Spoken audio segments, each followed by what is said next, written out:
రాజకీయం చీడపురుగు లాంటిది. మనకు కూడా తెలియకుండా మన నిజాయితీని తినేస్తది. నువ్వు వజ్రానివి మావా, ఏ పురుగు వజ్రాన్ని కొరకలేదు. అలా చెప్పు వదినా. నేనెంత మందికి ఎన్ని పిటిషన్లు రాస్తున్నా ఏం ఫలితం లేదు. అదే పిటిషన్ నీ చేతికిస్తే మార్పు వస్తుంది మావా. అన్న వస్తే పిటిషన్లతో పనే లేదు. పోరాటం మనిషి చేస్తాడు, కానీ రాజకీయం డబ్బు చేస్తుంది. అది నాకు సరిపడదు, క్షమించండి. డబ్బు లేని రాజకీయం చేద్దామన్నా? సత్య ప్రమాణకంగా చెప్తున్నాను, డబ్బు లేని రాజకీయం చేయడానికి మేమందరం ఎప్పుడు నీకు అండగా ఉంటాం.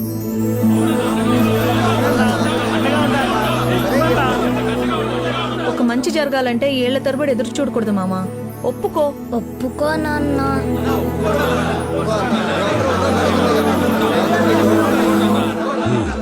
సరే.